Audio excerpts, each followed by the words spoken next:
Yes. Okay. And what is your thinking behind that? I think all along, Mary Kay, as you know, with our quarterbacks and our young players, you're always making sure that you're making the right decisions for our guys. And I think he has constantly and consistently gotten better in each one of these games and how he's approached this game.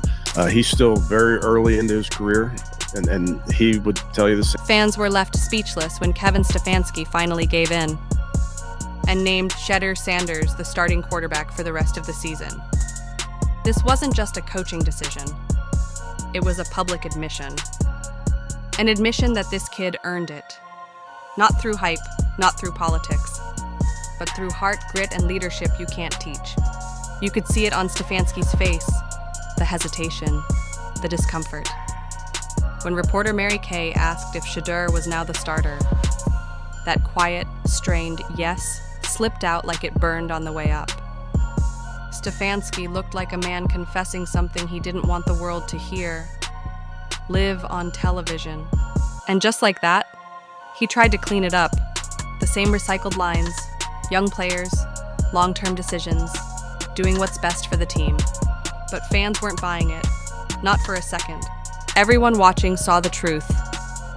He didn't want to say it, didn't believe it, and he definitely didn't like it. Instead of pride, there was irritation, almost as if the coach was bothered that his rookie quarterback was shining under pressure.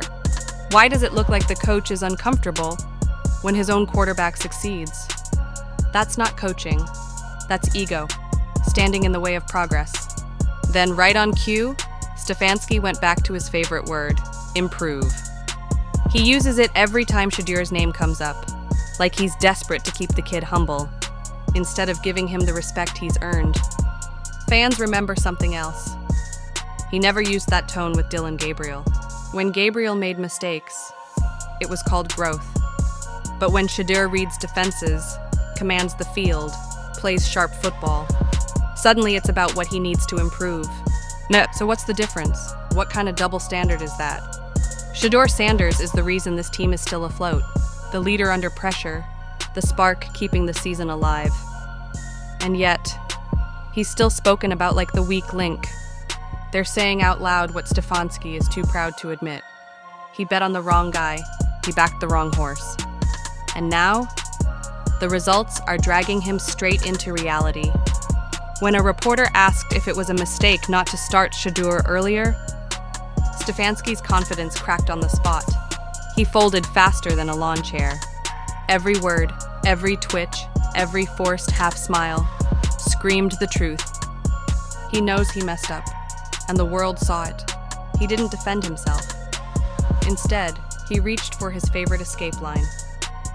No, I wouldn't. I don't know. Surprise is the word, Mary Kay. I think, again, we've been around each other now going back to April, so I've seen constant improvement in a bunch of areas. But I also saw in that game some areas of improvement in some areas that we asked him to improve upon, and I think that's the fun part of coaching is developing players and. I'm focused on what's in front of us.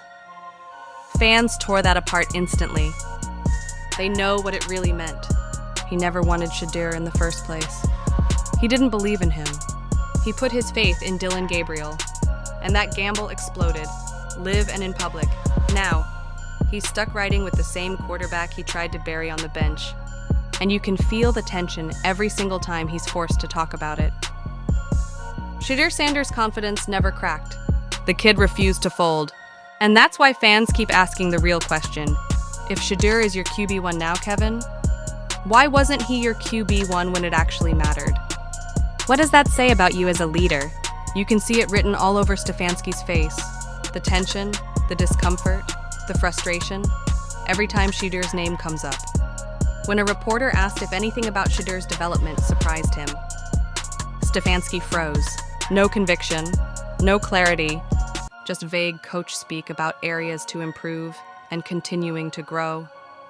Fans aren't blind. This isn't about progress or development. It's about pride. No. Stefanski can't admit that Shedeur is the better quarterback. And it burns him every single time. Even analysts are calling it out.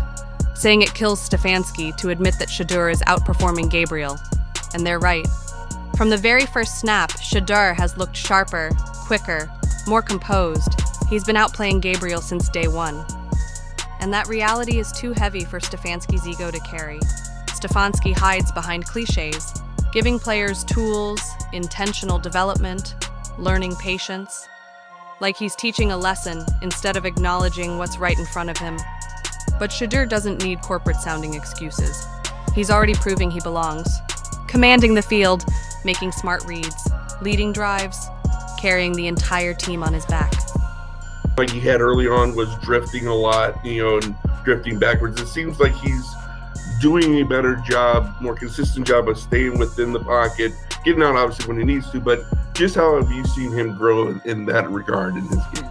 Yeah, that's definitely been a area of focus for him that I think he continues to improve. I think there were multiple plays in that game where there was really good evidence of really good footwork that you can coach off of. Every week he shows it's not the system making him look good. It's him making the system work. Stefanski looks like a man who made the wrong call and still refuses to face it. Fans see it in every interview. Hesitation, fake smiles, half-hearted praise. They're done with excuses. Shedeur deserves a coach who believes in him completely, not someone trapped defending his own pride. The clock is ticking, and if Stefanski doesn't catch up, the fans and locker room will move on without a second thought, because football is trust under pressure. And when Shedeur steps on the field, he isn't second-guessing. He's reading defenses, making bold throws, keeping drives alive, proving every snap that he belongs in the quarterback one spot. Even former players are noticing. Shedeur's leadership is starting to overshadow Stefanski's control. The energy in Cleveland has shifted, and it's obvious who the people believe in. When Shedeur is on the field, fans feel like something can happen. When Stefanski talks, it feels like wasted time. Every play Shedeur makes, every drive he leads, chips away at the authority Stefanski keeps pretending to have. You can't fake leadership. You can't hide from results. Shedeur has both heart and skill. Stefanski is still stuck behind excuses and buzzwords. If the Browns want to win, it's time to stop treating this like a slow experiment. Trust the player turning chaos into control. Shedeur isn't waiting for permission. He's taking the team with him. Even the national media is catching on. Shedeur Sanders is the heartbeat of this team, and Stefanski's hesitation is dragging everyone down. Every time Shedeur proves himself, Stefanski looks like he's trying to shrink the spotlight instead of celebrating it. Fans know who the real leader is. Every sideline, every huddle, every big drive. Stefanski hides behind post-game quotes, while Shedeur holds the locker room together. Fans see it. Players feel it. Shedeur is rewriting the Browns' story, and no amount of coach speak can hide it. This is a player who refused to quit, even when everyone, including his own coach, underestimated him. Raw talent and heart bulldozed through bad leadership. When Stefanski finally named him quarterback one, it wasn't a gift. It was confirmation. Confirmation that the fans were right all along. Shedeur is the future. No hesitation, no coach speak can take that away. The Browns finally have a leader who plays with heart, confidence, and real composure. The kind of player this city has been begging for. If this is the start of a new era, things are finally looking up. The fans deserve it, the team deserves it, and Shedeur earned every bit of this spotlight. So tell me, how long will the Browns keep Stefanski before they finally bring in a coach who truly believes in the quarterback saving his job right now?